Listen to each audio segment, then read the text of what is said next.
Are you ready to take your business to the next level? Every day there are countless books and articles that are published offering the key on how to make your business a success. It's easy to feel overwhelmed trying to keep up and run your business. That's why Deb Creer created the Business Power Hour. Keep up on the latest trends, best practices, and techniques for how to make your business a success. Let the Business Power Hour do the heavy work for you. Good morning. Good morning. I am Deb Creer, and I am passionate about giving professionals the tools that they need to make themselves and their businesses as successful as possible. And oh my gosh, we have a repeat guest today. I love repeat guests because it means that they have so much great information, or in this case, maybe information that we need to update, that we need to have them on again. So please join me in welcoming Christina Lenkowski to our program today. Welcome, Christina. Hello. Thank you, Deb. I am so excited to be here again. And we were talking about it beforehand. It was 2021 that I was last on the show. So there's been some changes in the podcast world. Right. So I'm super excited to be here and chat about all that with you and your audience. Cool. I love it. Well, let me tell folks just a little bit about you, and then we'll jump into this. So Christina Lenkowski is a forward-thinking podcast publicist and educator for business owners, speakers, and authors looking to expand their credibility and go from best-kept secret to the go-to expert in their industries through being a guest on other people's podcasts. In 2019, after 13 years working in the PR realm, Christina discovered what being a guest on podcasts did for her online-based business. Since then, she's dedicated her work to helping other business owners, particularly women, see the same kind of results. She's been a guest on almost 100 podcasts, including Her Empire Builder, Brand Gravity, and The Heather Sager Show. I hope you list ours in that list for others. And she helped private clients get booked on over 900 top-rated shows. 1,000 top-rated shows, including Hello 7 with Rachel Rodgers, Superwomen Wellness, Cubicle to CEO, the Copywriter Club, and Get Paid with Claire Pelletreau, among others. When she's not doing that, Christina lives in Boise, Idaho with her husband and daughter. So again, Christina, welcome back. It's good to see you. Thank you. Thank you. Man, I got that whole intro there. I'm feeling really good about myself. Now let's dive in. That's it. We'll wrap up. Yeah. Well, I guess we'll just see you later. Yeah. That is the nice thing about having a full hour is I can do long bios, and so I love it. But we briefly mentioned, a little bit about your career, but tell us how it is that you got to where you are today. Yeah, I mean, just like you had said, I had worked in the traditional PR and marketing realm for over a decade, both in-house and at agencies. So I had kind of done both of those things. And I went off on my own after I had my daughter, and I have my own online-based business, and I kind of did, and I bet there's people that can relate to this that are listening, but I kind of did what everybody told me to do. Okay. They were like, okay, you should create a course, and then here is how you sell your course. Right. You ads to webinars to emails to obviously $1 million. And I was like, yep. In. Like I had a little kid. I was like, oh, this is perfect. This is exactly how it's going to go. And well, in a shock to no one but me, it did not go so well. And I want to be clear that I had a course on publicity and I did no publicity. Okay. Oh, and so this was like my area of expertise was tourism PR. So I was specifically kind of in that world. And so after that first kind of disastrous launch, like maybe where like 1 or 2 people bought, I don't even remember.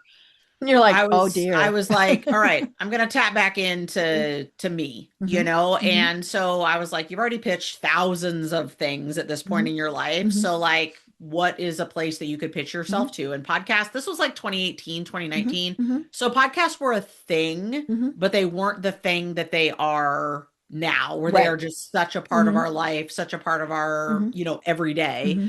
But I knew from all this time in PR, like, okay, well, what am I going to do? I need to get in front of the audience I want to get in front of. Right. And I started pitching myself to podcasts. And from the first show that I kind of went on that was in front of tourism professionals, which is who I was looking to get in front of, it was night and day in my business. You know, people just buying my course right off the shelf, asking me to consult, asking me to come speak, etc. And that was what I did for a year or two until COVID hit and the shutdown hit. And at that point, it really got tourism. Oy. Exactly. I mean, I really saw the writing on the wall. Like, even when it was, remember when we were like, we're all just going to take 3 weeks off. We're going to watch I know. Tiger King. I remember that. We're going to be shut down for 3 weeks. And we all went, yeah. We were like, okay. Well, I was like, okay, you know, whatever. But I also knew that tourism was going to lose a lot of money. Like, I knew that if you don't know the world of tourism, they make all their money from hotel room stays. Yeah. Right. And people were not government traveling. money as well. But that's where that tax you pay when you stay at a hotel or you stay in Airbnb, whatever, that all goes to that region. Right. And so I was like, oh, like this isn't going to be good, you know, or whatever, but it was what it was. And I had started to kind of already had this inkling of pivoting to teaching people how to get on podcasts after knowing what it had done in my business. And so that just kind of pushed me full force. Since we have an hour, I'm just giving you the whole story. Normally people don't get all this. This is good. Going into it, you know what I mean? And so it kind of pushed me full force into that. And I started teaching people how to do this because you could do it from home. You didn't have to be out and about doing it. You could just do it from wherever. And, but by the end of that year, I had so many people by the end of 2020 that were like, yeah. No, this is great, but could you just do it for me? And I don't want to pitch myself. A while. It took me a while to come to terms with that because, again, I had worked for agencies. I had worked for these places and I didn't want to have that. I didn't want to do it in the way that they did it. But then I kind of had that realization of like, oh, I could do this in the way that I want to do it, in the way that makes sense for me. And so I kind of put some things in place that we still have today, like our guarantees and things like that. And I kind of started off with clients and built it to the agency that we have today, 5 years later, 1,000 podcasts later. And it's been a great ride. I love it. You know, and so much in there because I think one of the things, especially if someone is a small business with a limited budget. You know, they are thinking, how do I reach the people I need to reach? You know, I could do Facebook ads. I can't afford to do any other type of advertising. And I don't even know what I'm doing with a Facebook ad and nobody clicks on it and all of those things. And to me, the cool thing about a podcast is you are speaking directly to the person who is interested in what you're saying. So like you said, tourism. You were talking tourism to people who are listening to a tourism podcast. Exactly. They're interested in what it is that I'm talking about and what it is that I'm doing. I'm not having to force them into listening to me. They're like, oh, this chick knows what she's talking about and I'm interested in what it is that she's saying. Right. And that is the key. You just said it. You know, there's 3 pillars of your marketing. Owned, earned, and paid. Now, a lot of your listeners may understand this, but I always like to break this down because I could ask 5 different people what they think publicity is, and I will get 5 different answers. Okay? And yeah, totally off. Yeah. Absolutely. Like kind of all over the place. It is by far, I think, the most like people kind of are like, so do you do like witchcraft or, you know, like what's happening? I'm like, no, I do publicity. But I think it's important for you to understand these 3 pillars because just like you said, there's the paid pillar, which is like, I give my money, you bring me, you know, you put an ad up, you know, whether that's a meta ad, whether that is you do an influencer campaign, like if you're a product-based business, right? Something like that. Then we have our owned marketing, right? So that is the things that we own. Now, unless Mark Zuckerberg is listening, you don't own Facebook. We don't own Facebook. Yes. That's why we pay the gods at Meta. Yeah, exactly. But you own the content that's going out on them, right? You are in control. Yes. Deb owns this podcast, right? You own your LinkedIn presence. You own your e-newsletter. You own your website. You have control over those things. Most business owners only focus on those 2 pillars. Right. They focus on the paid and they focus on the owned. And I'll tell you why, because people like control. Yes. Okay. They like to know exactly what it is that they are putting money into, getting out, or exactly what they're putting on their platforms. But many business owners in that case miss that 3rd very important pillar, which is earned marketing. And that is where publicity falls in. And that essentially means that no money is being exchanged. I am not paying to be here on Deb's channel. Right. I'm not paying to go on other podcasts. And if a host ever asks you to pay, you send them to me because I got a whole spiel that I will lay down for them. because that's not cool. But that is what publicity essentially is. And that could be on a podcast, that could be speaking on a stage, that could be your local TV station, that could be a local radio station, right? There's all kinds of different ways that you can be doing that, but you are not paying to go on that channel. And in exchange, you are providing value to that audience, that network, that whatever in exchange for that. And I think that this is a really important thing for people to understand is because of that, the folks that are listening to you, the consumers, they're very savvy nowadays. They know when things are an ad. They know when it's something that you've put out there, right? Something that you've put out. Right. And you're only going to say the best. Yep. You're only going to pick the people that you think are the best that are going to go on to these things, right? Et cetera. People trust the, the host or the whatever a lot. And that means that that trust is already built in at a way higher level, right? I mean, I was just on a podcast a couple months back, and we just had someone come on about a month ago, multi-5-figure client, right? They heard me on a podcast. Of course, we had a discovery call, but they're already bought in. Right. They don't need this big, long nurture cycle. They're not coming to me cold. They're already like, she knows what she's talking about. I'm ready to figure out how we can work together. Right. And that is the beauty of earned media, truly more than any other type of marketing that is out there. Right. And you mentioned the difference in control. I used to, I started my career doing PR. Same, and so and this was back when you like put the little thing in the envelope with the picture, the press release, and and away it went. And I had clients. For the record, that's how I went to how I was trained. Oh yeah, and now we still do that. We just do it on digital. But yeah, we printed it up and we mailed it, and so we would send stuff out, and it would be different from what we had sent, and the clients would always have a snippet. Well, that's not the title we used, or they picked a different picture. That's always entertaining. All these things, and we would say, well, if you want it to be exactly the way you want it to be, it's an ad, right? And you really, and that is the thing. You don't have control. I worked at the American Cancer Society. I did communications for them. Now this is over 30 years ago. And, we were working with one of the big television stations in Denver, and they were sponsoring an event, and they'd done really good pre-event promo. Day of the event, we have nothing, no cameras, no nothing. And I get called in, what the heck, nothing happened. And I said, you do understand that the Gulf War started the same day we had our event. Yeah. We kind of got superseded. Now, I'll be honest, if we'd paid, we probably still would have gotten superseded. Yeah. Absolutely. Yeah, because that was obviously a huge thing. But, and so I've always liked earned because it's a relationship that you have built with whoever it is, the podcaster, the reporter, the whoever. And, and so you build that relationship because they know that you're going to provide them with great content. But it also, they're at the liberty to do what they want with it. I could take what you and I do and cut it down to a 5-minute podcast. Because it's my podcast. Am I going to do that? No, because it's not the Business Power Hour 5-minute. And Business Power 5 minutes. Yes, but there are shows that are like that. Yeah, and they do very well. But yeah, so it is hard, especially when you are a business owner or an executive. You want control. I mean, that's part of why you started doing it, right? I didn't want to take orders from anybody else. And so it is hard to explain what earned is, but to me, it's the best form. And your consumer, I think the thing to kind of take into account, and I get it. I agree with you. A lot of, people want control, right? But the fact of the matter is like, you are going to get more bang for your buck when someone, when those clients, potential clients do come to you because they are so much more bought in. Right. With that being said, like, especially in the podcast world, these hosts aren't out to get you. You know what I mean? Like, I tell people, I am not Geraldo. No. And if they go, who? I'm like, oh. Yeah.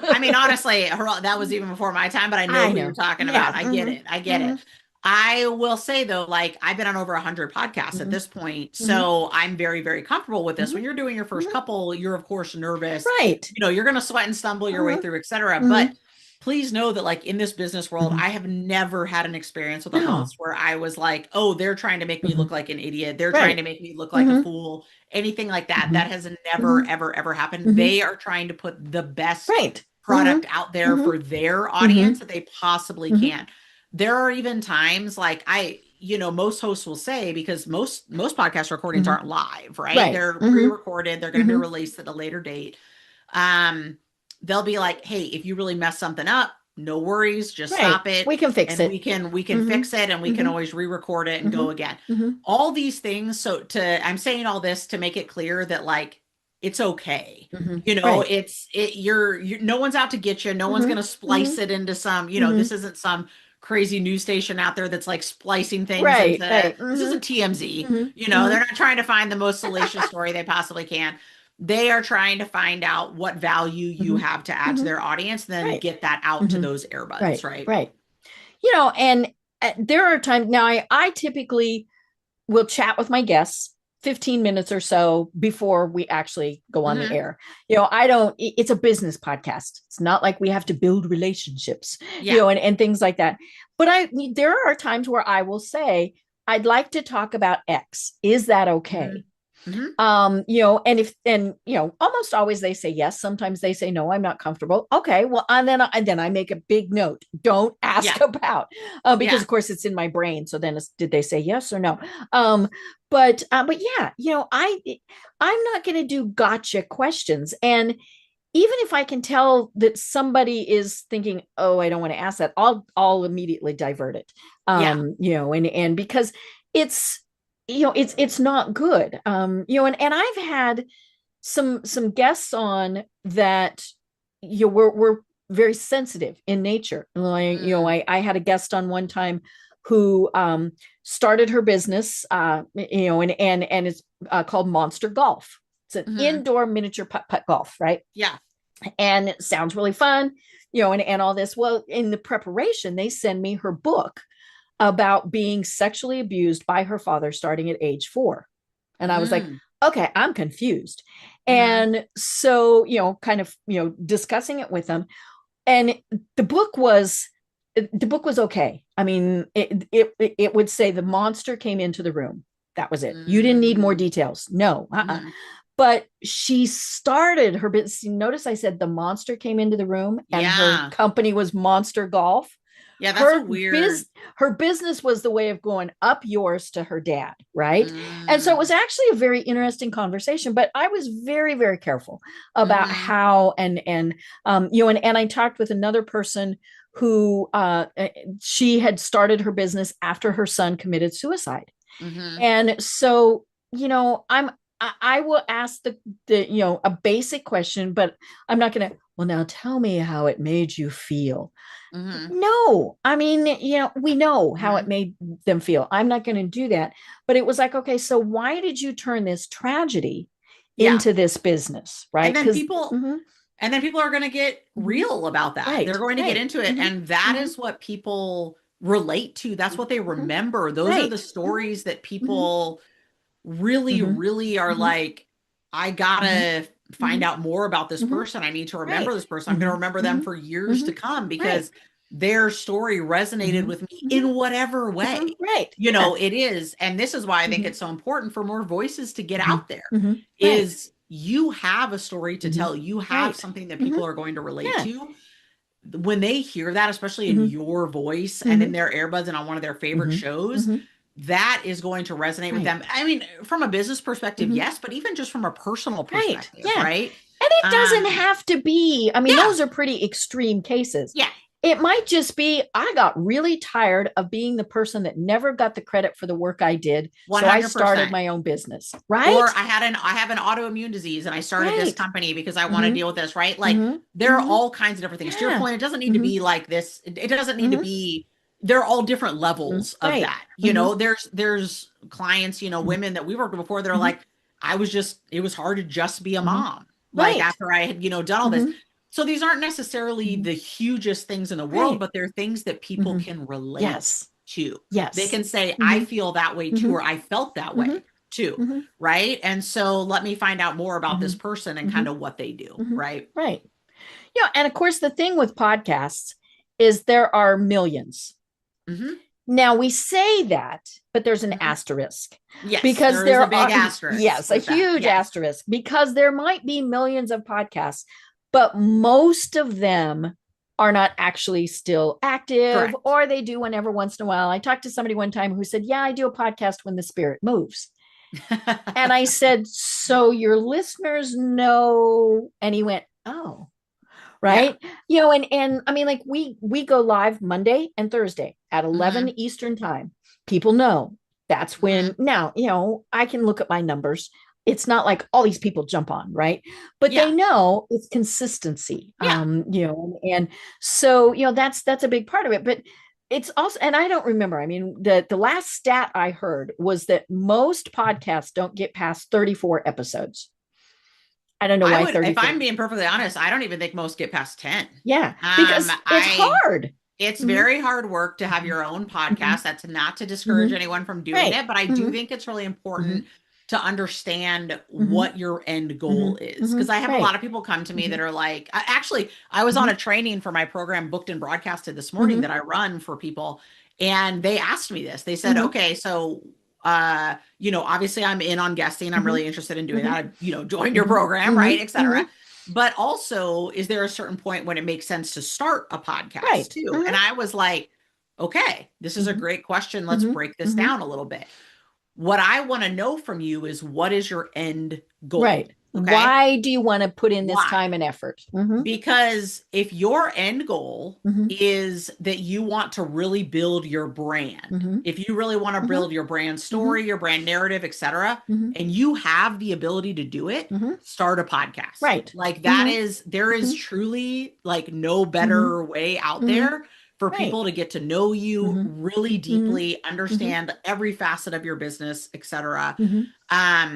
That's wonderful to do that. But the fact of the matter is, it's not going to necessarily bring new people to it organically. And I think that's a big mistake that people make, is they think they're going to start this podcast. It's going to be like a Field of Dreams moment, right? If you build it, they will come, and then they don't come. And so then they get discouraged because it's a lot of work. Right. It's a ton of work. Deb can tell you, but I mean, I don't have I run a literal podcast pitching agency, and I don't have a podcast, right? I go on other shows, and I'll talk about that strategy in a second. But to have a podcast is a lot of work, consistent work that you're putting out there. That is not to scare you away. It is just to talk about the reality of the situation. Right. So for some people they maybe commit to doing 10 or whatever. And then they kind of have this moment of like, that was a lot more than I thought it was going to be. And I also didn't, maybe I didn't have a whole lot of people listen to it. Maybe I didn't have what I was kind of thinking. And they end up just stopping. Right. But they're still in the number of They're still in the numbers. Yes. That's exactly what you're getting to. And then the other side of this equation, and what obviously I focus on, is guesting on other people's podcasts, leveraging other people's audiences. Telling your story. If your end goal, so again, if your end goal was to really build your brand, having your own podcast, boom, right? If your end goal is to bring new people into your world, new leads, get in front of new audiences, etc., then you want to guest on other people's podcasts. Now, do I believe that if you already have a podcast going and you can direct people back to that as a guest, that is like amazing, right? But I will say, of all of our clients, maybe a third of them have their own podcasts, right? 2/3 of them, the other 2/3 are like, no, I just want to get in front of other audiences. That's what I'm really looking to do. And you're leveraging their audience, exactly, and all of those things. And so you're spending hour, 2 hours, maybe, if you're doing your own prep work and all of that you're doing stuff. Prep. I would say I spend about 2 to 3 hours total per podcast episode I do if I'm talking prep. Me doing the actual episode and then promoting. Follow up other things like that that happen afterwards. 2 to 3 hours. So that's not a ton of time.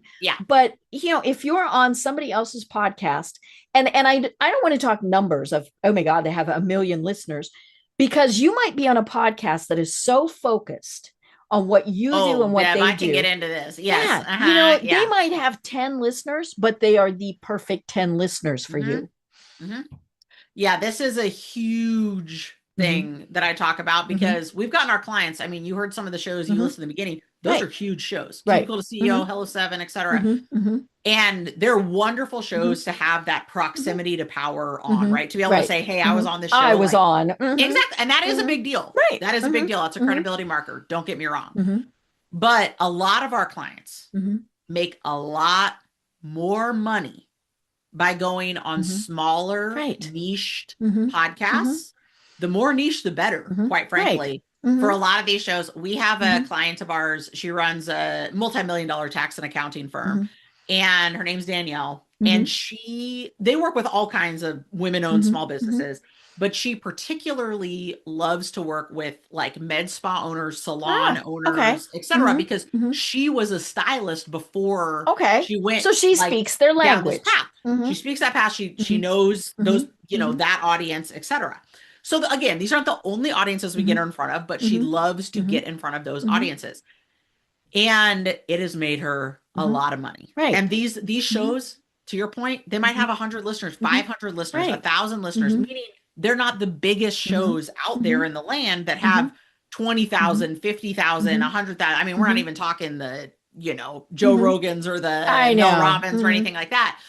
But these other audiences, and trust me when I tell you, she makes multiple hundreds of thousands of dollars a year on that philosophy, right? Of like, get in front of the people that you like to talk to them, talk specifically to that audience, and let those discovery calls roll in. And the cost is what she paid you. I mean, and I mean, you can certainly pitch yourself. And a lot of people do.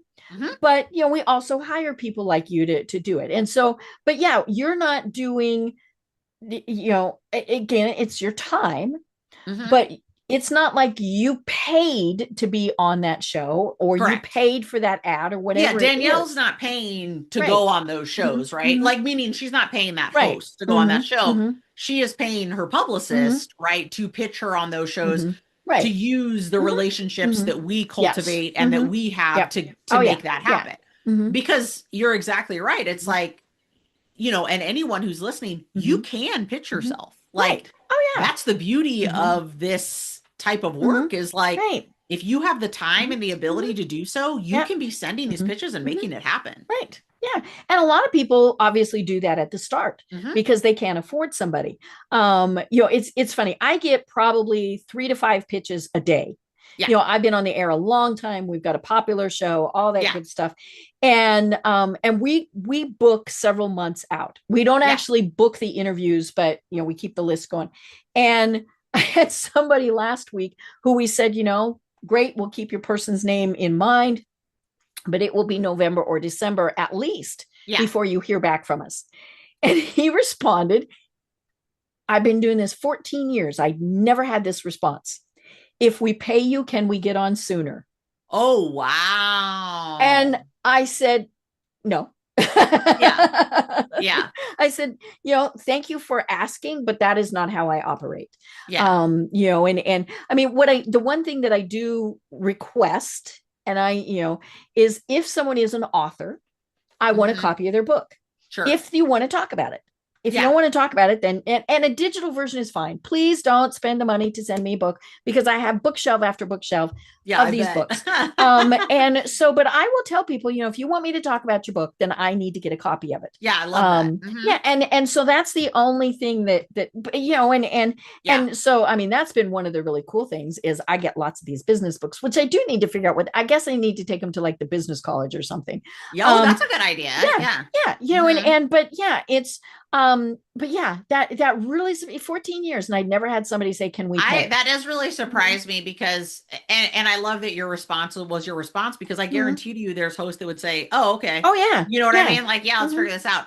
The reason that this becomes such an issue to everyone listening, you might just kind of be like, well, doesn't that make sense? Like, shouldn't you just do that?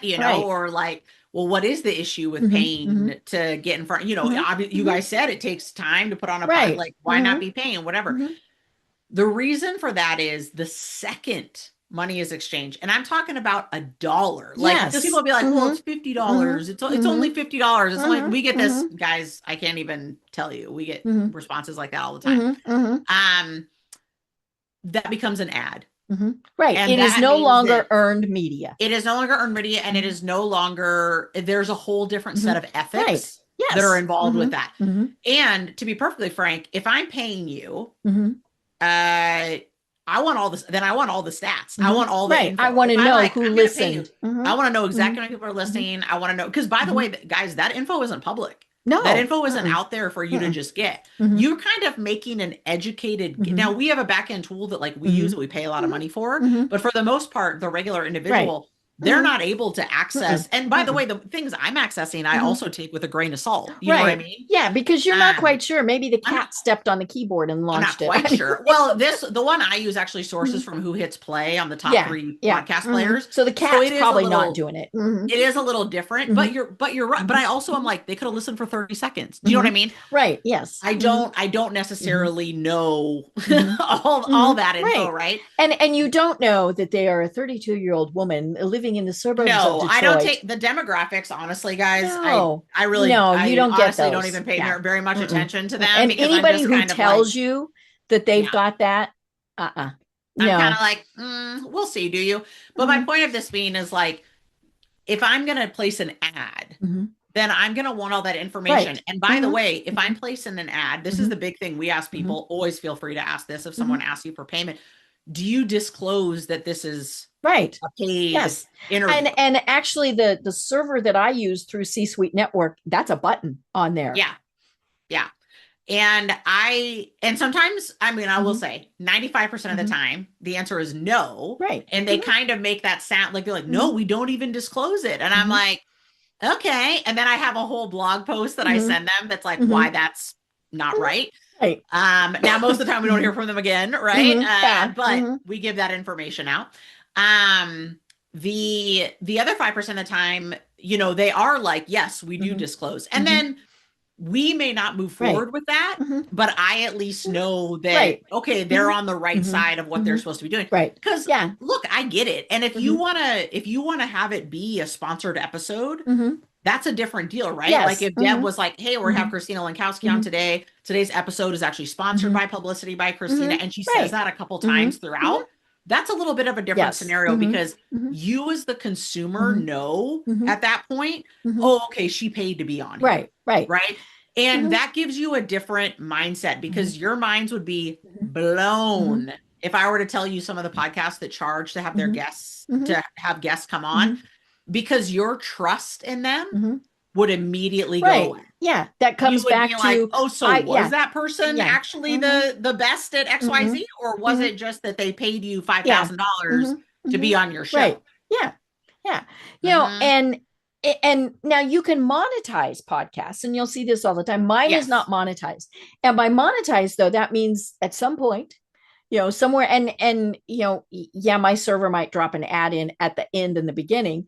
But then it's kind of the, if somebody clicks and goes, then, but, I've never earned a penny off of anything that's monetized, partially because I don't want to have to say, now, Christina, we'll be right back after we have this message from the Tidy Bowl people. Yeah. And that's your personal choice. Yeah. Every podcast host make that choice. And I've been a guest on podcasts where they do that. And then we go, and then we come back on, right? Because they edit it in, I mean, if you are considering being a podcaster, there are ways to monetize, and it is not free. First of all, you've got your equipment and your audio had better be good. Video, but your audio has got to be good. So you've got to have good internet. You're going to pay somewhere to have it hosted. I have a producer. Things like that. And so, there are those costs, but, it really is something. I mean, people ask me, why are you still doing this after 1,110 episodes? I have fun. I enjoy talking to my guests. And the networking. Yes. Yeah. Oh yeah. And so that's why I do it. But I also guest on podcasts. And it's so funny because I was doing it all on my own, right? I know how to do this. Right. And the first thing I figured out was, wow, this takes a lot more time than I thought it did. Yes. A lot of people have this exact realization. Yeah. Oh yeah. and so what I talk about when I'm a guest on podcasts is my journey with cancer, and and how to do how to build your tribe, how to advocate, yada yada yada. But yeah, I pay somebody to pitch me to those podcasts, but we have, and I know you do this, a very uh, an agreement. This is how many I want to do a month. It depends on the agency. Some of them it's a dollar amount. Some of them it's a number. I mean, all sorts of things. And so we work off a guarantee based of shows based on I only pay if I'm actually on that program. And so, but I also say I don't want to be doing tons of these, so I think I've said 2 a week, right? And that's a lot. Well, I talk a lot. And you're happy to do that. But I'm not, she still probably only gets me on maybe 1 a week. Now every once in a while I'll have more, but yeah. That way I don't have to be searching the millions of podcasts to find ones that even, exist, and B, are they still doing, and so to me, if you want to be a guest on podcasts, you absolutely need to hire it done. Try it yourself. I mean, I'm going to agree with you, but yes. But yeah, try it yourself and you might be very successful, who knows? But yeah, it's kind of like, I don't change my own oil. Could I? Probably, but I'm not going to, and so, but that's, I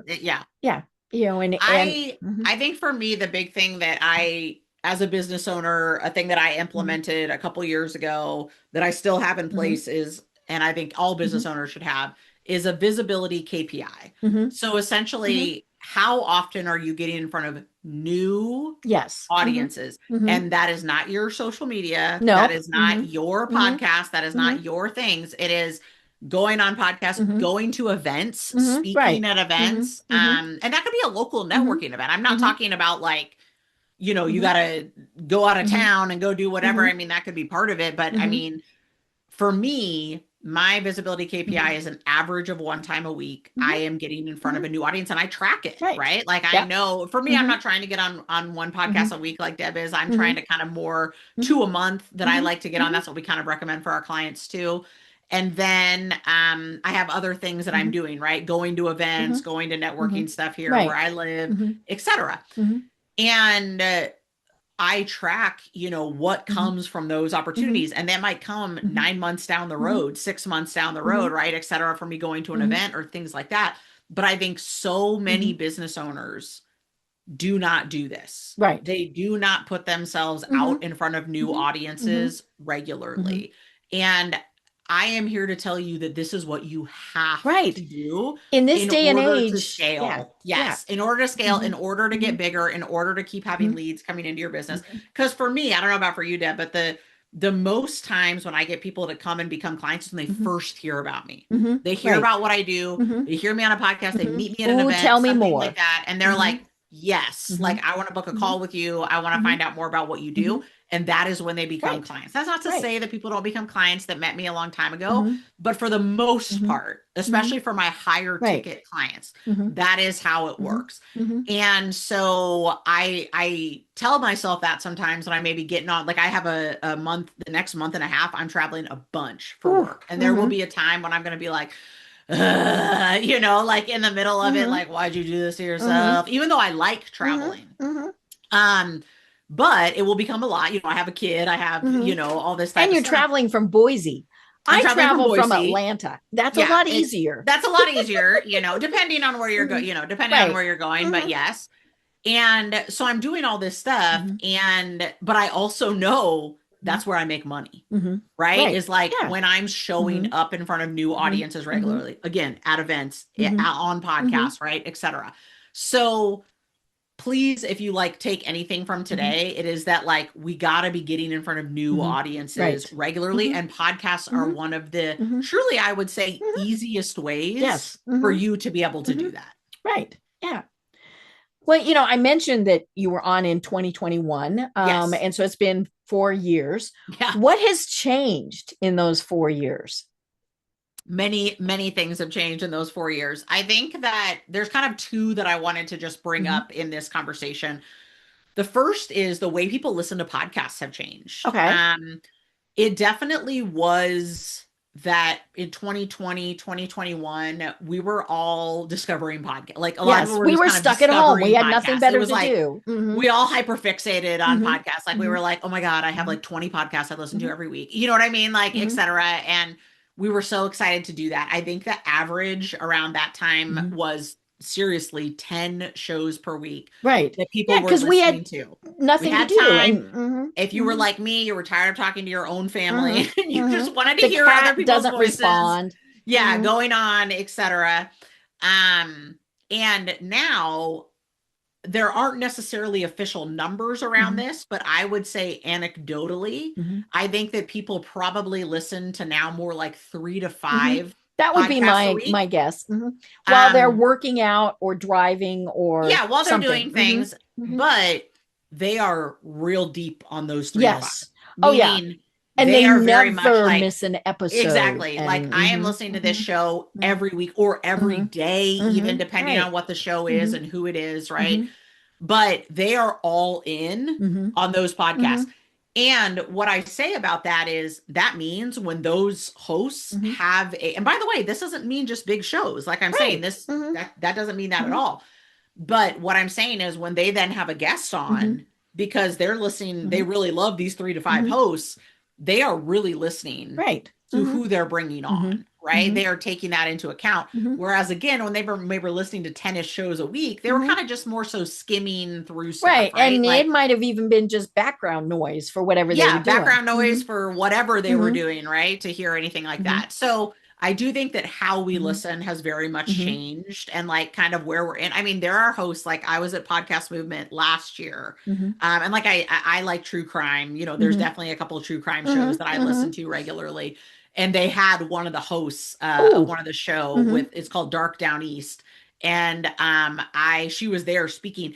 And it's like you feel like you know them, right? Because they've been in your head literally before, and I was that like I was like, oh my God, I'm such a fan. Like me and my husband listen to the show all the time. Like I got a picture with her, like all this stuff. She doesn't know me from Adam, right? Like she doesn't know me from anybody, and I am just like telling her all about my life, about everything, you know, etc. And that is how we feel about the hosts that we are really, really into. Like we know them. But they don't, you know, but really they don't know us, you know, other than maybe a demographic or two, like you said. So I think that's a big thing that's kind of shifted in the world. The other thing that shifted is AI. I mean, there's absolutely no way to talk about what I do and not bring up AI and how that's shifted what it is. You know, for the first 17 years of me doing this, we had to research, we had to write everything by hand, we had to do all this stuff one step at a time. I still do not send pitches via AI, like meaning I don't send them out that way. But man, I can tell when I get them that way. Yeah, absolutely. A host can definitely tell. But man, when it comes to research, there ain't much better, right? And well, you know, I mentioned people send me books, right? So they send me a PDF. Now, don't tell.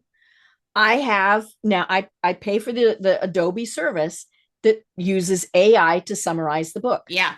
You know, if it's a 200-page book, I'm sorry, I don't have time to read that, especially if I'm doing 4 or 5 interviews a week. Yeah. And so, but the summary is good. I mean, that's the other thing is AI has reached the point where it's good.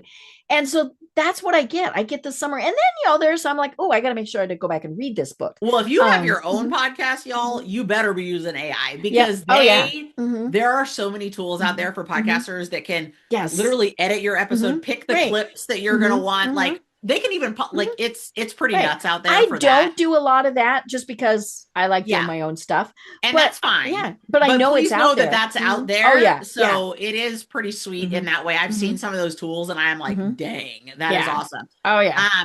But when it comes to pitching, like I said, we don't send our pitches that way. But does it help us come up with title ideas, even sometimes topic ideas? Like if we already have our general topics, and then we are like, hey, this show is about blank. What do you Right. think would be a cool topic Mm-hmm. that could of our thing that could fit in there? Right. Absolutely. Like I Well, said, and if a show research. publishes show notes that are, Yeah, or a show notes, transcript, absolutely. Yeah. then, you're really going to be able to go, Yeah. oh, And this especially again, if host you have your own loves show, this. that's AI can be Yep. doing that for you, Oh, right? yeah. Yep. So I think that there are ways to be using it. I think it's it would just be an absolute lie to say that we don't use it in Right. certain parts of what we do, right?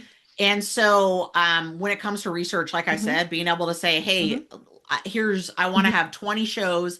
Here's the audience that I'm looking to get in front of. You always got to ask, are they up to date? Do they take guests? And are they real? Because Chatty G will lie, as I call her Chatty G, will absolutely lie and make up a show if, it's given the choice. So there are things we have to check on, things we've learned over time, right, et cetera, in regards to that. But man, can it really make some of that stuff a lot easier and quicker than you would be doing it on your own. Right. And then but it still comes back to that. I call it a personal pitch. I mentioned I can tell when AI has pitched to me, just like, because, and I love it when I get, especially like on a Monday morning, right? I will get 5 pitches from the same PR firm, 5 different clients, and it's worded almost exactly the same. It just changed the guest name. And I'm like, oh no. And by the way, we call that the spray and pray method, and I do not recommend. Okay. I keep them on a list because you never know when, oh my gosh, we might need somebody. But yeah, it's, I'll tell you, it also is annoying because I look at that and I think, well, I got one today where it's a guy who's supposedly pitching himself. I've received 5-6 emails from him. Okay. Now, the first one I got, I said, hi, thank you so much for your interest in our podcast. More than happy to put you on the list, but we're not scheduling we're scheduling for fall. Right. And then basically I said, don't pester me again because I have a producer. And so then he emailed, you clearly did not get my email because you didn't respond. He did. And I thought, oh dear, I've missed one. Because that happens. Like I get so many, and so I go, no, and I found it. And so I was a little miffed, right? And I said, well, no. Hold up. I'm just going to say one thing real quick. When you pitch, don't ever say something like that to a host. No. Like that actually makes me like legit mad. Yes. Anyways, continue. But I'm about to And so then I'm about to find out who this is and send them a strongly worded email. That Chatty G wrote for me.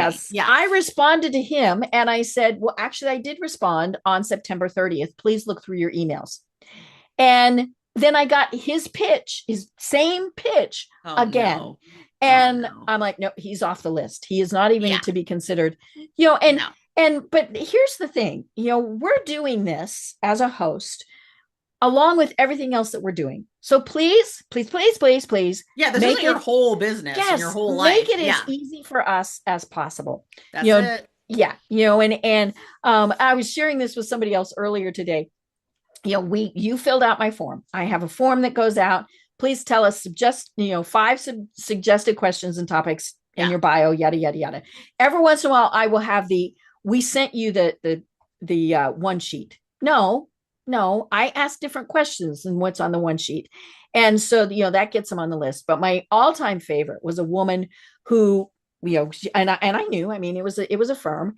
And I, did the form said something along the lines of, what are the 5 topics they would like to discuss? Because I want it to be, like you said, we want it to be beneficial for them. And her response was, oh no. It's your job to look it up. No, Deb. No. And I responded and I was not nice. No. And she, but the funny thing was I actually knew enough that I thought, okay, this guy's going to be interesting. So I went ahead, scheduled him, did the interview, and he really was very interesting. But afterwards I said, you got a couple minutes? And he said, yeah, I do. And I said, I'm just curious. I think you're fairly new to this. And he said, yes, you're only my 10th or something like that. And I said, I'm just curious. Are you getting the number of interviews you think you should? And he said, well, to be honest, no. And I told him why. Mm-hmm. And he fired her. And danged if I didn't get a nasty email from her. And I'm like, okay, honey, you need to understand, you ever pitch to me again, I don't care if you're pitching Oprah Winfrey to me. I'm not gonna, or the people, and we have that, the people who don't give us what we want, all these various things. And I don't ask for really complicated stuff, right? I want a bio, I want a headshot, I want your social links. I want your website, Look, things I don't like mean that. to toot our own horn, but this is a huge reason why hosts like to work with us over and over again as an agency, because when you do have someone handling that stuff for you, that is literally our job to make sure the host has what they need. Yep. And because I can go elsewhere, like I said, I get, like you 3 said, to 5 you get 3 to 5 pitches a a day. Yes. You don't need, and you don't need to be whatever. And I think everyone that's hearing this, don't take that as, oh, she already gets so many pitches. Why would she ever read mine? No, take that as 90. Yes. I'm not even going to joke with you. 95% of those pitches are trash. Right. Oh yeah. So you get your pitch out there that has that personal touch into it. And I tell you what, the people who say, I just listened to your episode with Christina, she was wonderful. Yeah. Now, did they really? But the fact that they did just a tiny bit of research, I'm like, okay. And so again, if you're pitching yourself or having someone else do this, if you're pitching yourself, you darn well had better listen to some of their episodes, because you need to make sure at least some of an episode. Yes. Yeah. Is this, and I'll be honest, I've had people turn me down as a guest because we didn't mesh. Yeah. Okay. Clearly not my people, not going to waste time doing it. But yeah, it's, so the people who pay me a compliment go higher on the list. It's just the way it is, folks. Too. A genuine compliment, something. You're really rocking the podcast world. That's one thing we do. We do. This is a very big part of our philosophy. So one thing you said earlier that I really want to just point out for a second is, this goes way back to my journalism days at Oregon State University, y'all, when, 20 some years ago, 21 years ago, when I was learning all this, is make it as easy as possible to get to yes. Okay. And because it's real easy to say no. It's real easy for a host to say no. To your point, they're usually getting multiple pitches a day, multiple pitches a week, right? It is easy for them to say no. And depending on the size of the show, there are also shows that are getting hundreds of pitches a day, right? Yeah. So how do we make it as easy as possible to get to the yes? And that is, to your point, we have some kind of personal connection. So the host actually knows we're paying attention. Secondarily, come with really great topic ideas. Yes. I think that this is and something. get them in the first 2 or 3 sentences, folks. Because I'm sorry, I'm busy. Oh, well, I will say we don't necessarily do that. We do that a couple because we like to give a little bit of info on who they are and then get into a couple topics. And that's cool. You piqued my interest, so I'm going to read further. We pique your interest. We're make sure like, hey, they're legit. But what I think is important here to note is a lot of people, I think that they are making the host job easier by saying, hey, here's what I'm an expert in: marketing, branding, sales. You tell me what you want to talk about and I'll make sure we talk about it. Y'all, you're just giving them another job. You're giving them another chore. You're giving them another whatever. Yeah. He's an expert on multiple things. Yeah. Happy to discuss any of them. Happy to discuss. They don't want to. I'll give you a hot tip. When you come with very specific, let's say 3 to 4 different topic ideas that are very much I know your audience would be interested in learning this. Like, for instance, when we pitched Deb for this time go around, it was what's changed from 2021 to 2025, right? Very specific, not saying, hey, Christina's an expert in podcast pitching, as you know, you should have her on. Then Deb has to think about, well, I have already had her on. So what are we going to talk about, right? Yeah. I mean, so that was the pitch. It was, back in 2021 when she was on, and of course, my response was, I would love to have Christina on again. Yes. And boom. And so I think you need to remember this. And chat can be a good place for you to think of ideas. Yes. I'm not saying copy and paste what chat says, but it can give you some ideas on those specific topics that you might be looking for, because 9.9 times out of 10, the host chooses one of the topics that we put out there for them. Oh Now, yeah. Yeah. sometimes they we're might lazy. say, can we tweak this a little bit to talk about this? Can we tweak it? Of course. Right. Of course. But we are getting that in their head that like, this is what this person can talk about. And that makes it easy for them to say yes. Right. And so when I look through, like I said, we get all these pitches. I always respond. I shouldn't say always, because like I said, they slip through the cracks. And so I feel really bad when I don't, but I try to. And so I say, I've copied my producer, Kim, on this. She will be your point of contact. But then if it's somebody that piqued my interest, I will send her another email and I will say, I liked this person. Let's see if we can get them on.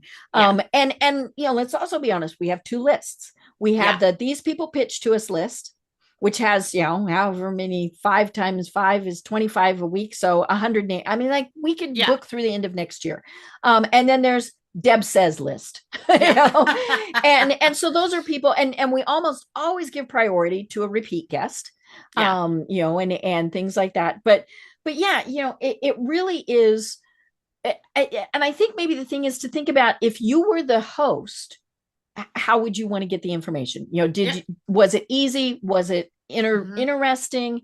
All of those things. And, and so, but yeah, oh my gosh, okay, we have to have you on sooner than 4 years from now, because we just barely have scratched the surface on this. Yes, there's so much. Yeah.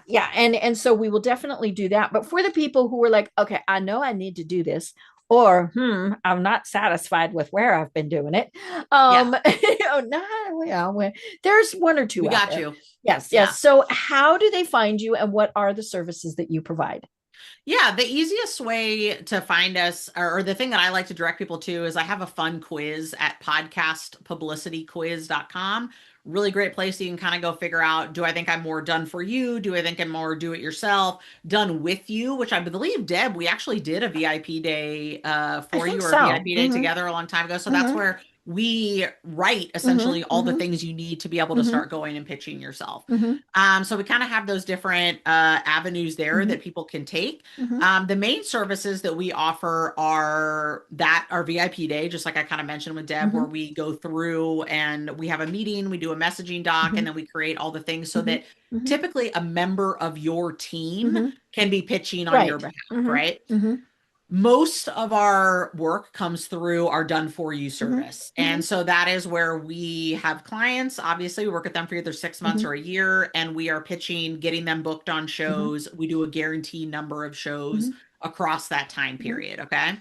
And then finally, we have a booked and broadcasted program, which is where I teach people how to do it themselves, but with the support of us reviewing all your materials, being able to ask questions, et cetera, so that you can feel really confident getting out there into the world. Right. Yeah. You can create a one-sheeter in Canva, but does it say what it's supposed to say? Yes. So that's where having Plus, we provide you with a Canva template, so you're good to go. Yeah, I love it. I love it. Well, oh my gosh, Christina, this really has been so much fun. And yeah, we're not waiting 4 years. And so we will do this again soon. But until then, do you have any final thoughts that you want to leave everyone with?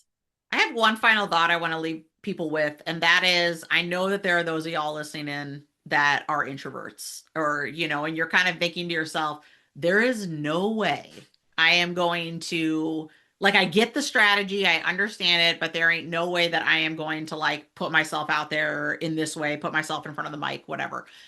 And I want to reassure you that most of my clients are introverts, and they do very, very well in this format, because truthfully, we're just having a one-on-one conversation, right? Now, I'm a stone cold extrovert. I would beg to differ that Deb is as well.